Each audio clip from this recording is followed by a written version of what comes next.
Raghava லாரன்ஸை super star ரசிகர்கள் அவர்கள் மனதார பாராட்டி வாழ்த்திருக்காங்க. ஏன் வாழ்த்துனாங்க?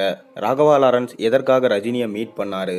அவரை வச்சு காஞ்சனா 4 எடுக்க போறாரா? இந்த தகவலை தெரிஞ்சுக்க மறக்காம சேனலுக்கு சப்ஸ்கிரைப் பண்ணிட்டு இந்த வீடியோக்கு லைக் பண்ணிட்டு வாங்க வீடியோக்குள்ள போகலாம். அதாவது நடிகர், இயக்குனர், டான்ஸ் மாஸ்டர் என பல அவதாரம் எடுத்தவர் ராகவா லாரன்ஸ். சம்பாதித்தோமோ அதை வைத்து சொத்து சேர்த்தோமோ என்று இருப்பவர் அவர் இல்லை. தான் சம்பாதிக்கும் பணத்தில் பலருக்கு உதவி செய்துட்டு வராரு. ஏழ்மையில வாடும் பிள்ளைகளை படிக்க வைக்கிறாரு.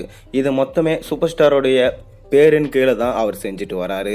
சூப்பர் ஸ்டார் தான் எனக்கு குரு, சூப்பர் ஸ்டார் இல்லைனா நான் கண்டிப்பாக இன்னைக்கு இந்த நிலைமையில இருக்க மாட்டேன்னு அடிக்கடி சூப்பர் ஸ்டாரை புகழவர் ராகவா லாரன்ஸ். உயிருக்கு போராடும் குழந்தைகளுக்கு சிகிச்சைக்கு பணம் கொடுக்கிறாரு.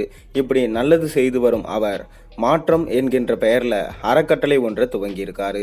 அவரின் இந்த மாற்றம் அறக்கட்டளையை பலரும் பாராட்டுகிறாங்க. சூப்பர் ஸ்டார் ரஜினிகாந்துமே நம்ம ராகவா லாரன்ஸை பாராட்டி இருந்தார். இந்த மாதிரி நீங்கள் நல்லது பண்ணுறது பல ஏழை குழந்தைகளுக்கு நிச்சயமாக ஹெல்ப் பண்ணும். நானும் உங்களுடன் சேர்ந்து இந்த அறக்கட்டளைக்கு பல உதவிகள் செய்வேன் அப்படின்னு சொல்லிட்டு சூப்பர் ஸ்டார் ரஜினிகாந்த் பாராட்டி சொல்லியிருக்காரு.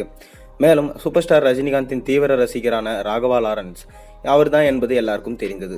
இந்நிலையில் தலைவா, நான் ஒரு அறக்கட்டளை துவங்கியிருக்கேன் என்று சொல்லி ஆசை பெற்று ரஜினியை சந்திக்க அவர் போயஸ் கார்டன் பங்களாவுக்கு சென்றிருக்காரு. தலைவரிடம் ஆசை பெற்றுட்டு அவரோட சேர்ந்து எடுத்த புகைப்படத்தை சமூக வலைதளங்களில் வெளியிட்டு ராகவா லாரன்ஸ் என்ன சொல்லியிருக்காருன்னா, மாற்றம் அறக்கட்டளையை தலைவர் சூப்பர் ஸ்டார் ரஜினிகாந்தை சந்தித்து ஆசை பெற்றதில் மிகவும் மகிழ்ச்சி, குருவே சரணம் என தெரிவிச்சிருக்காரு. சூப்பர் ஸ்டார் ரஜினிகாந்த் என்ன சொல்லியிருக்காருன்னா, வாழ்த்துக்கள் லாரன்ஸ், உங்களின் சேவை மேலும் தொடரட்டும். தலைவர் மீது தான் உங்களுக்கு தான் எவ்வளவு பாசம், பெருமையாக இருக்குது. மற்றவர்களுக்கு உதவ நினைக்கும் உங்களது மனசு தான் சார் கடவுள். அந்த கடவுள் நல்லா இருக்கணும் அப்படின்னு சொல்லியிருக்காரு. மேலும் சூப்பர் ஸ்டார் ரஜினிகாந்த் கிட்ட நம்ம காஞ்சனா 4 படத்தை பற்றி ரசிகர்கள் கேட்டிருக்காங்க. அதற்கு என்ன சொல்லியிருக்காருன்னா ராகவா லாரன்ஸ், நான் சூப்பர் ஸ்டாரை மீட் பண்ணப்போ காஞ்சனா 4க்கான கதையை அவர்கிட்ட சொல்லியிருக்கேன். அரண்மனை 4ம் ரிலீஸ் ஆகி சூப்பர் ஹிட்டான நிலையில் காஞ்சனா 4 படம் இப்போ உருவாக போகுது. அதில் தலைவர் நடிப்பார்னு சொல்லிட்டு நீங்கள் எதிர்பார்த்தது கண்டிப்பாக இப்போ நடக்க போகுது. ஏன்னா தலைவர்கிட்ட அந்த கதையை நான் சொல்லியிருக்கேன். கூடிய விரைவிலே ஃபோன் பண்ணி சொல்கிறேன்னு சொல்லிட்டு தலைவர் சொல்லியிருக்காரு. கண்டிப்பாக தலைவர் இந்த படத்தில் நீங்கள் எதிர்பார்க்கலாம். தலைவரோடு சேர்ந்து நானும் நடிக்க போகிறேன் இந்த படத்தில் ஒரு முக்கியமான கேரக்டரில். அப்படி போது நிச்சயமா எனக்கும் பெருமையா இருக்கும். ரசிகர்களுக்கும் பார்த்தீங்கன்னா ரொம்ப நாள் கழிச்சு தலைவர் ஒரு பேய் படத்தில் நடிச்ச சூப்பரான இன்ட்ரெஸ்ட் இருக்கும்.